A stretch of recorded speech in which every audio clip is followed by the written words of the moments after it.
and welcome to Module 1.5 of Oregon Third-Party Verification Training.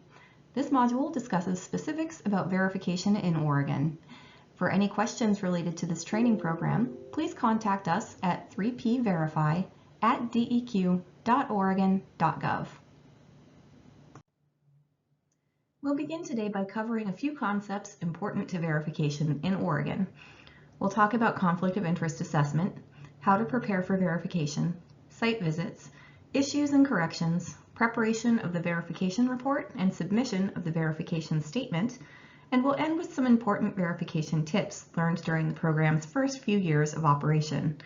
Please note that there are some slides in the presentation specific to verification for the Clean Fuels program and others that are specific to verification of greenhouse gas emissions data reports, but these will always be clearly called out.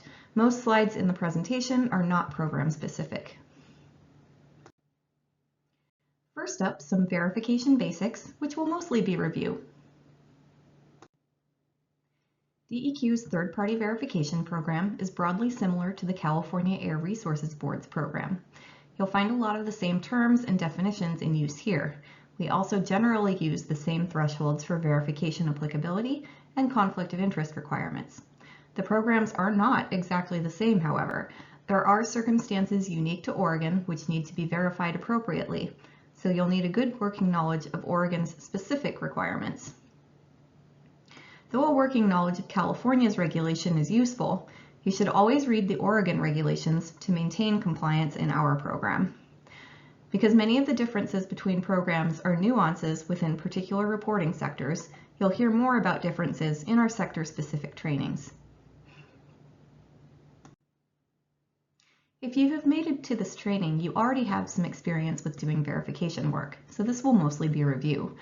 At the highest level, a verifier's responsibility when completing verification services for DEQ's reporting entities is to review the reporting submitted to DEQ by the entity, which includes factors that contributed to the reporting submitted, and to provide recommendations to DEQ on the following. 1. Whether the entity has materially misstated any of the information which it has reported to DEQ, and 2. Whether the entity complied with the regulation for the program to which they report.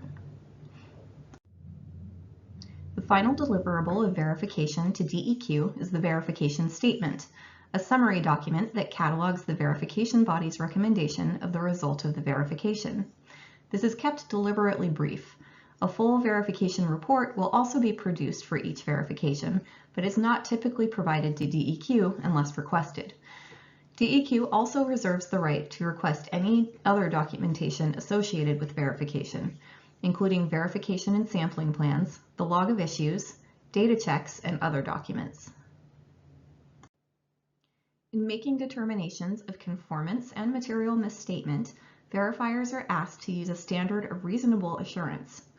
Reasonable assurance is defined by our regulation as a high degree of confidence in the accuracy and truth of a conclusion.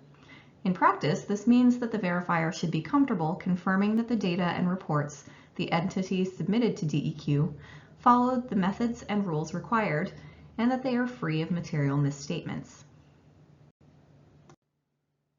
In determining reasonable assurance, you are asked to rely on your best judgment of the risk posed for any undetected material errors, which means that you will need to rigorously sample the submitted information to reach a high degree of confidence that the overall reporting is correct.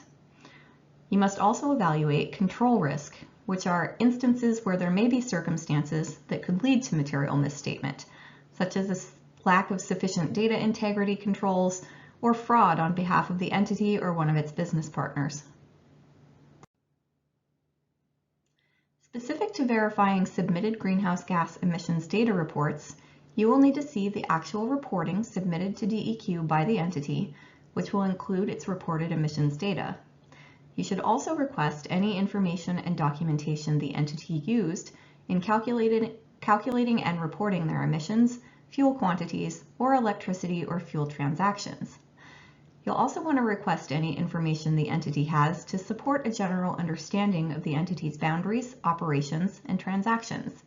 You may look at documentation like sales and purchase records, contracts between business partners, metering data, internal procedures related to data collection and monitoring, and procedures the entity uses in cases where data is missing. Don't forget to ask if there are other reportable emissions types not covered in the entity's submitted report, as this can sometimes lead to a more thorough data request and review.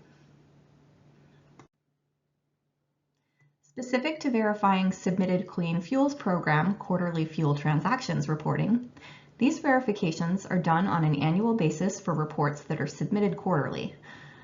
The third-party verification rules allow for quarterly review of these as well, but it is not required.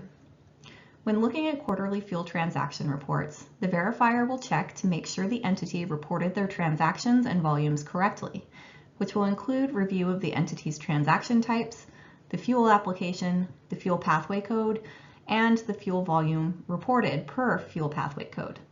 This will involve looking at product transfer documentation, which may include bills of lading, contracts, invoices, meter tickets, rail inventory sheets, product transfer documents associated with the entity's reporting to the Federal Renewable Fuel Standard, and more. Specific to verifying submitted Clean Fuels Program annual fuel pathway reports, the verifier's review is used to determine whether the entity is in compliance with the previously certified fuel pathway carbon intensity value, and the review applies only to those pathways that are initially certified in Oregon. Recertification pathways, which are those that are certified and verified by the California Air Resources Board, are subject to a different documentation process. Verifier reviews confirm compliance with the operating conditions of the pathway and include review of data and information used to produce the annual fuel pathway report. This typically includes CI calculators, Oregon GREET model, and other data as required by the pathway's operating conditions. The full supply chain should be reviewed, from feedstock through production, distribution, and use of the fuel.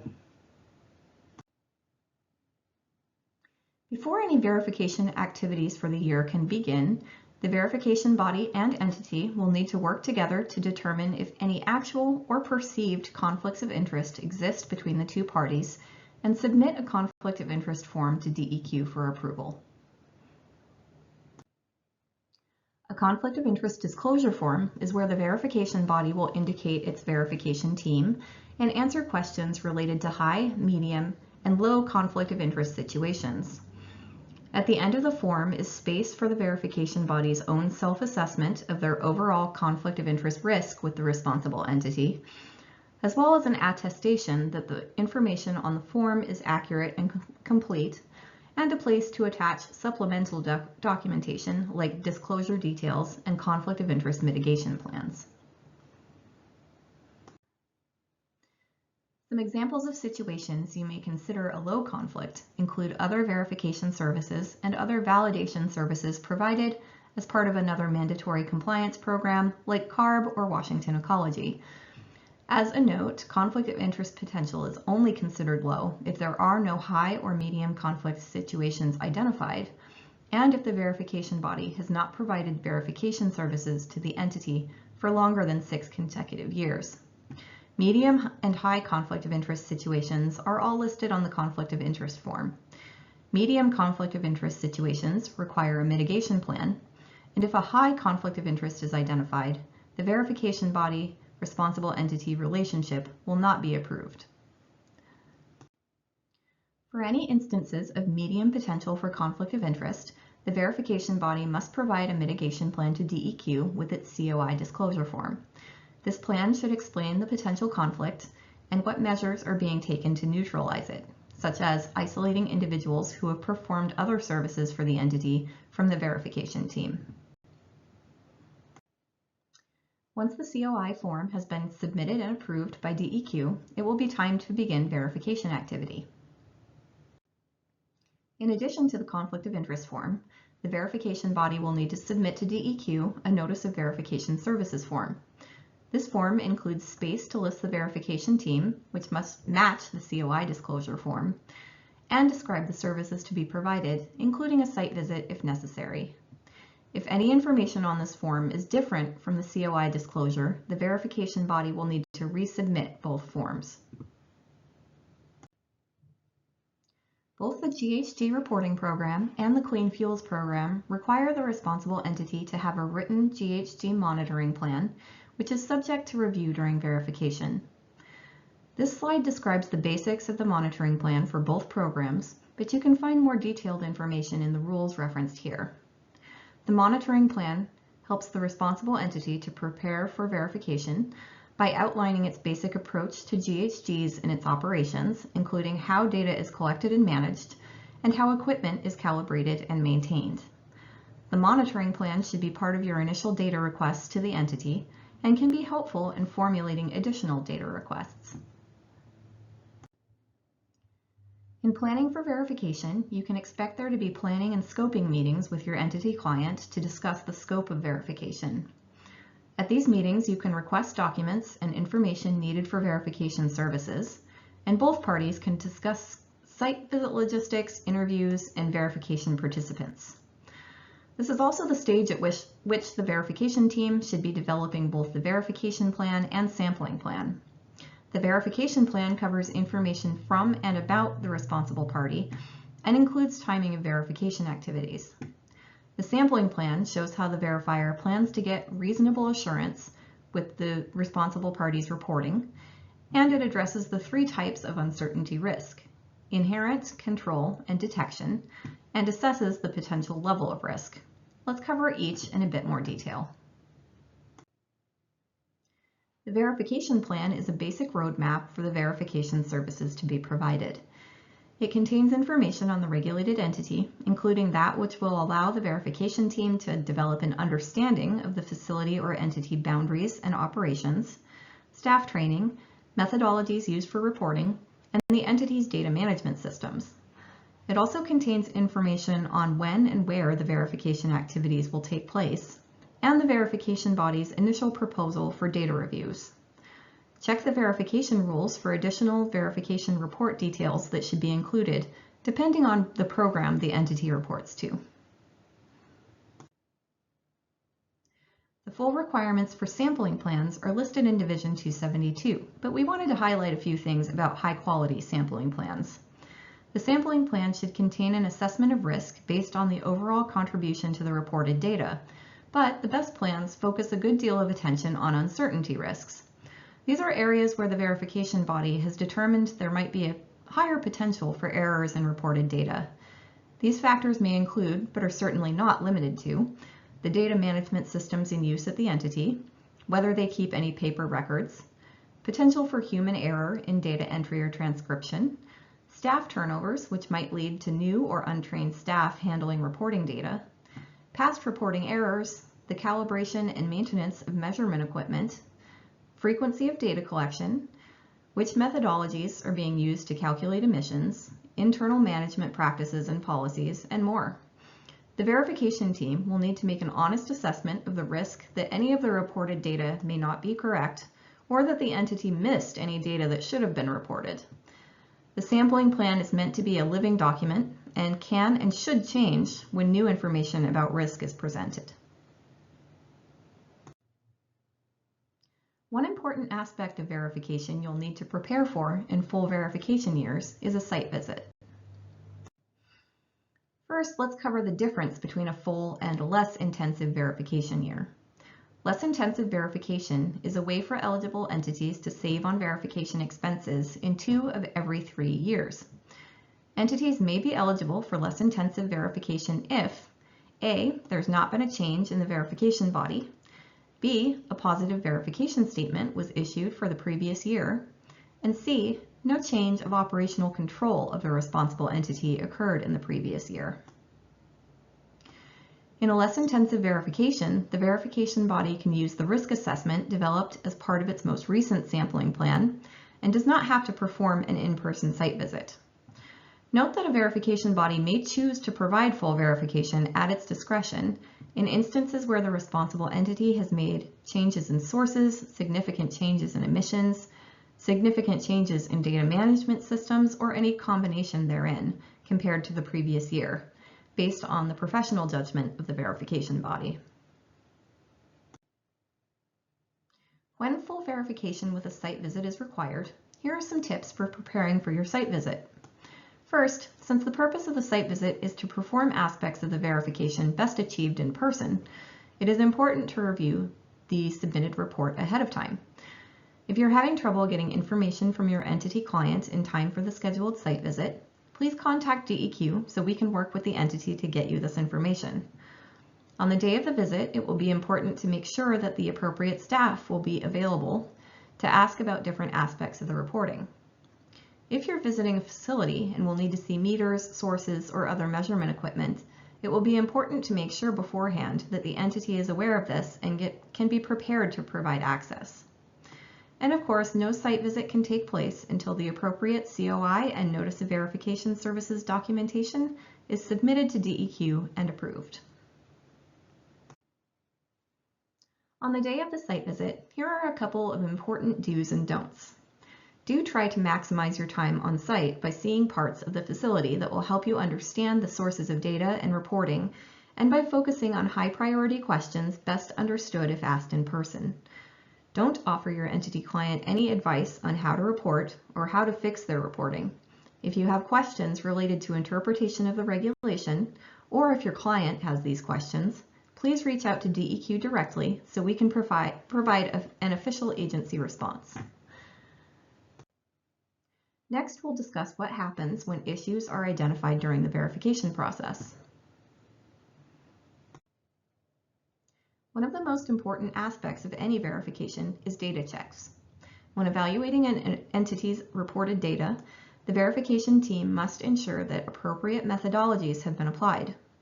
Data checks must prioritize those that will ensure the accuracy of submitted data by weighing the relative contribution of the data to overall reported emissions with the risks of that data contributing to material misstatement or nonconformance. The verification team uses its professional judgment in establishing the extent of the data checks needed to reach a conclusion of reasonable assurance.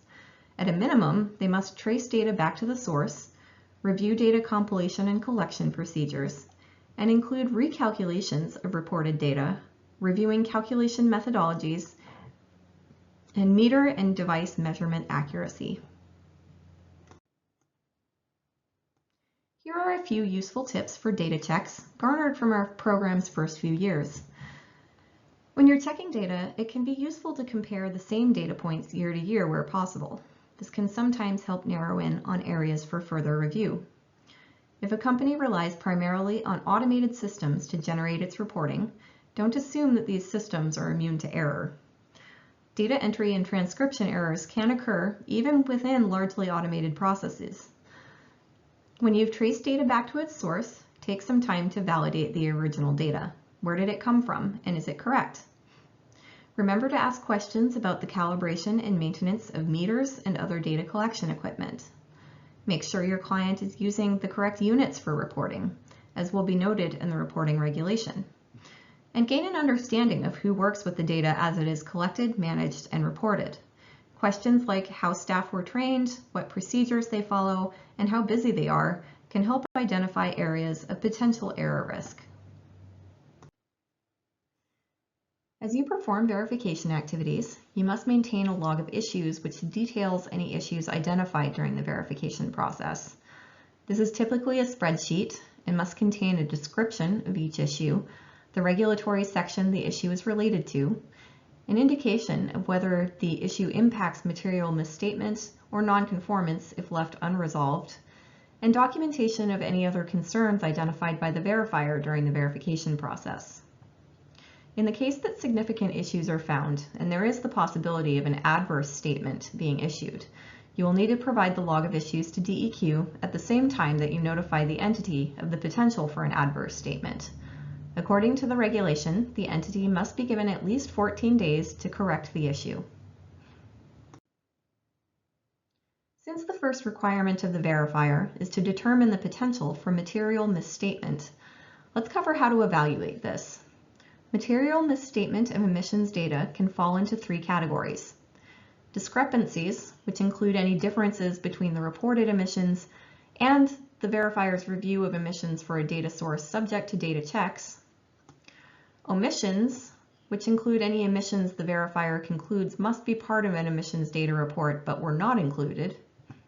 or misreporting, which includes duplicate, incomplete, or other omissions the verifier concludes should or should not be part of an emissions data report. When evaluating material misstatement, correctly substituted missing data must be deemed to be accurate, regardless of the amount of missing data.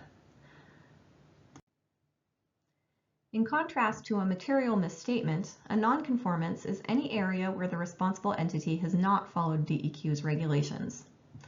Not all nonconformances may lead to material misstatements, but all nonconformances must be explained and cited in the log of issues and in the verification statement to DEQ. It is the responsibility of the responsible entity to correct errors in their reported data. Verification bodies must remain independent and must not consult with the responsible party on how they should fix errors or implement corrective actions.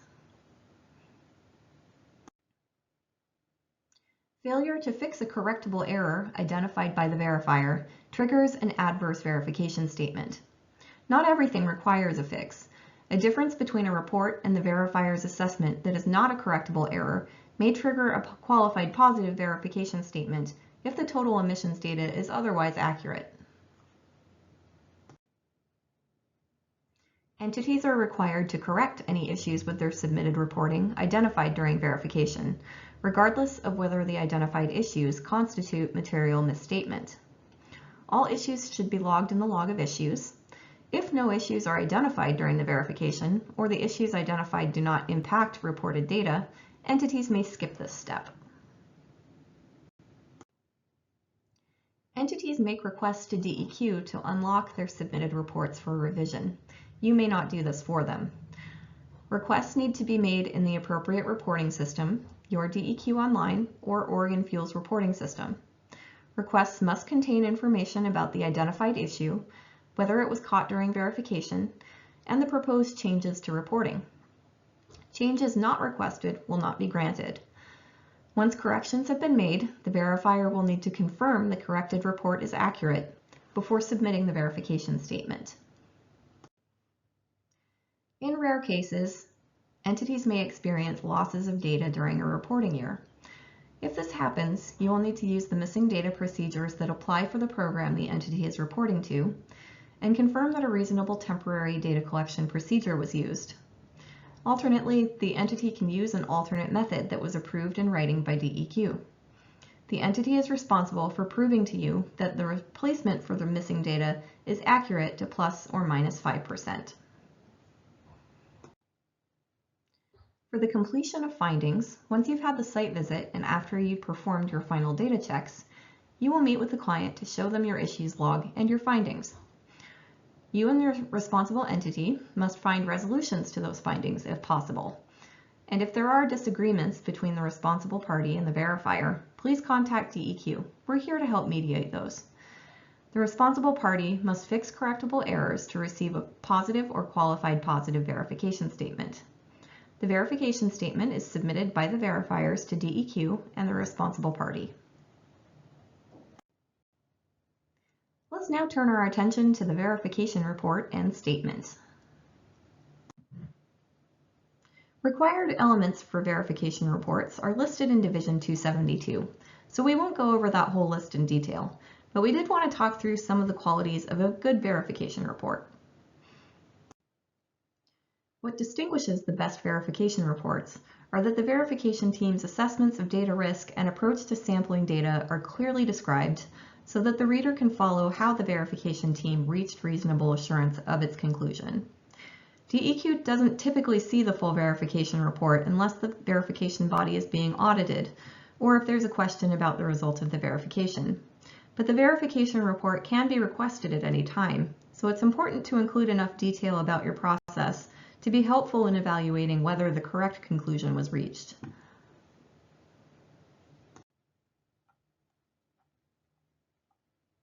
The verification statement is a shorter document than the verification report, which is provided to both the responsible entity and to DEQ upon completion of verification services. It contains attestations from the verification body that detail whether the submitted report or fuel pathway application contains material misstatements or nonconformances. There are three possible outcomes for a verification statement. A positive verification statement attests that there were no material misstatements or nonconformances identified during the verification.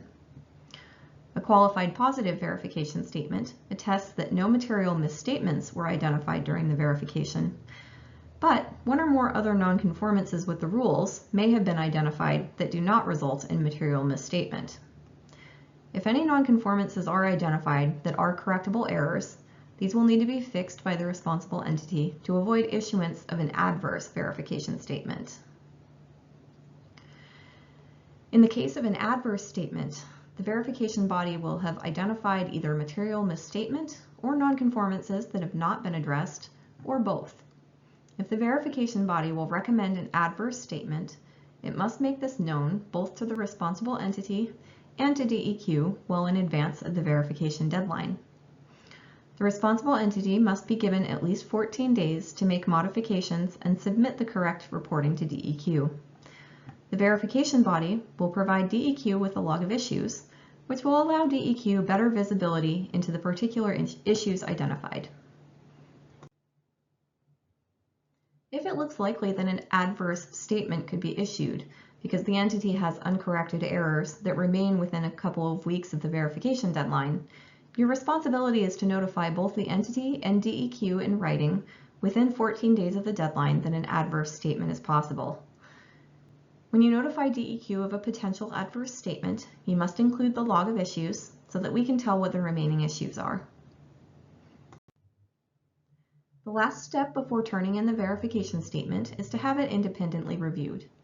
This is an internal review that occurs with another lead verifier who works for your verification body, but has not been involved in the verification services provided for the entity client that year. This person provides an internal check on the verification team's work and must sign off on the statement before it is submitted to DEQ.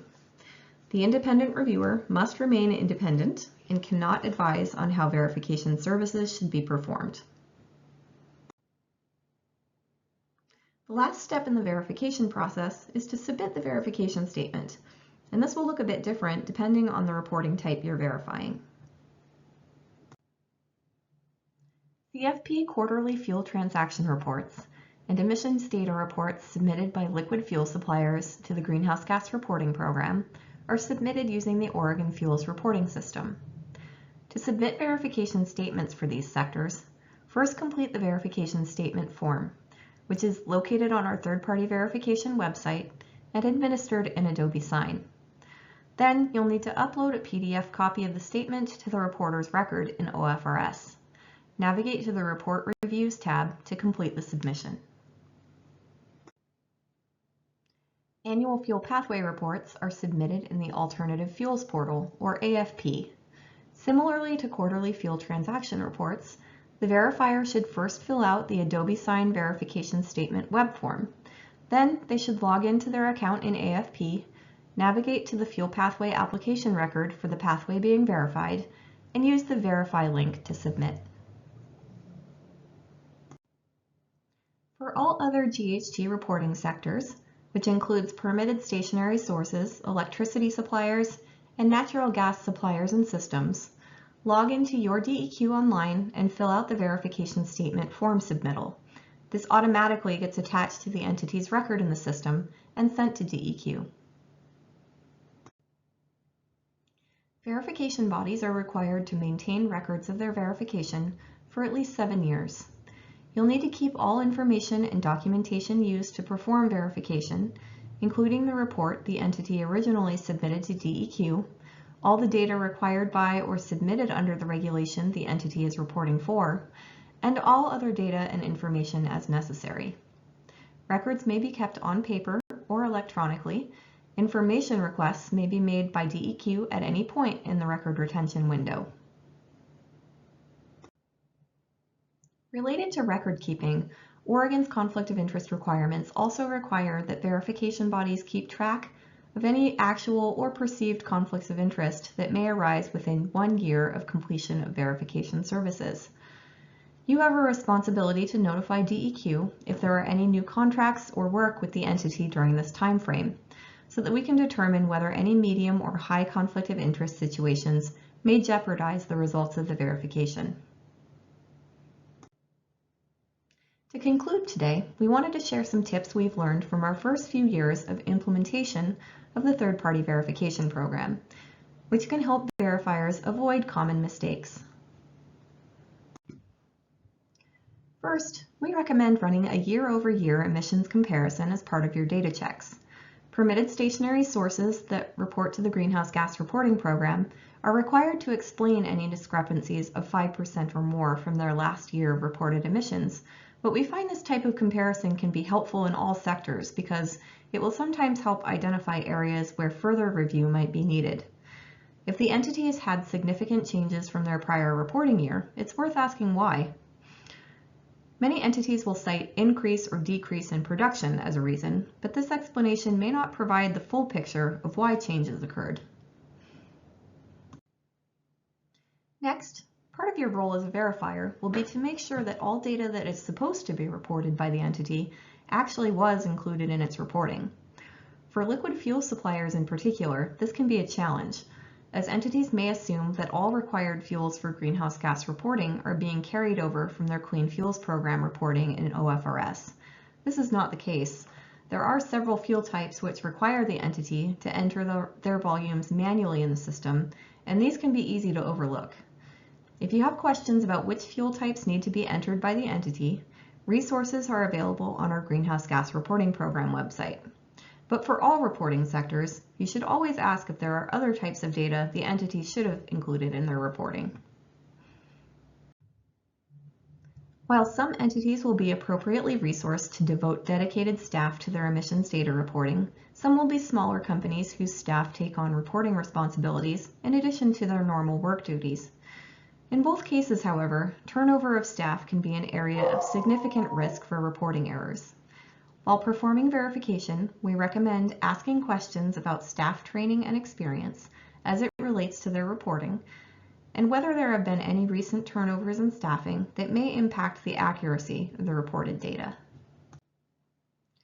As many of our verification teams work cross-jurisdictionally, we do sometimes see verification bodies saving time by reusing templates from verifications in other jurisdictions. Sometimes this can set verification teams up to miss important differences between Oregon's reporting requirements and those of other jurisdictions. So please be careful to ensure that your internal procedures are set up to check for Oregon-specific reporting requirements. This concludes Module 1.5. Thank you for attending. If you have any questions about the course, please email us at 3pverify@deq.oregon.gov.